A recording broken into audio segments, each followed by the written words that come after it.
La parole est à Jeannine Dubié pour Liberté et Territoire.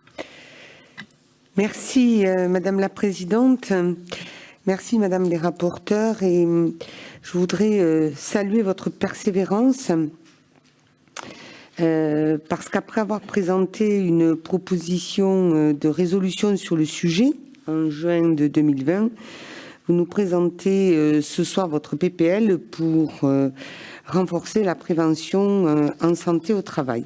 Et PPL dont l'originalité se trouve dans la transposition dans la loi des conclusions d'un accord national interprofessionnel conclu le 10 décembre 2020. On ne peut que se satisfaire de la conclusion d'un tel accord, d'autant que les négociations avaient été difficiles.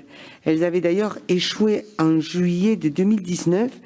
Et donc, nous veillerons à ce que la proposition de loi respecte bien les équilibres trouvés par les partenaires sociaux.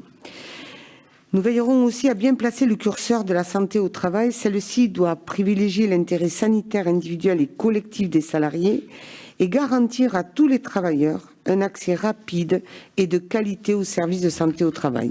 Cet accord est d'autant plus important que le domaine de la santé au travail est en souffrance depuis de longues années. Les rapports sur le sujet ne manquent pas. Rien que depuis le début de l'année, on ne les compte plus. Comme sur un grand nombre d'aspects, la crise sanitaire a mis en lumière d'importants dysfonctionnements à l'endroit de notre système de santé au travail. En effet, malgré l'épidémie de Covid-19 et les incitations au télétravail, nombreux ont été les Français contraints de se rendre sur leur lieu de travail. Or, la médecine du travail n'a pas été suffisamment impliquée, confirmant ainsi les lacunes identifiées depuis de nombreuses années: pénurie de médecins du travail, système illisible et difficile d'accès, inégalité territoriale et manque de coordination avec la médecine de ville. Nous partageons ainsi les grandes orientations au cœur du texte et de l'accord interprofessionnel. La volonté de décloisonner santé publique et santé au travail, mettre l'accent sur la prévention, améliorer la qualité du service rendu et la gouvernance, et enfin l'accompagnement de certains publics vulnérables et lutter contre la désinsertion professionnelle. Il faudra néanmoins préciser toutes ces orientations pour qu'elles respectent toujours le bien-être du travailleur avant tout. Nous aurons aussi un certain nombre de propositions pour s'assurer du consentement du salarié dans toutes les étapes de son parcours et de mieux expliciter les risques professionnels. Attention aussi à ne pas oublier les acteurs qui œuvrent dans l'insertion professionnelle des personnes en situation de handicap. Toutefois, il nous semble que ce texte n'aborde qu'insuffisamment un certain nombre de points.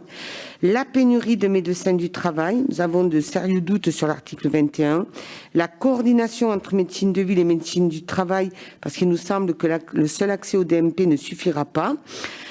Il faudra aussi aller plus loin sur le statut des infirmiers en santé au travail et en particulier sur l'harmonisation de leur formation et de leur mission. Ainsi, au travers de nos amendements, nous vous proposerons d'enrichir le texte pour qu'à l'issue de nos débats, ce texte soit à la hauteur de ses ambitions. Je vous remercie.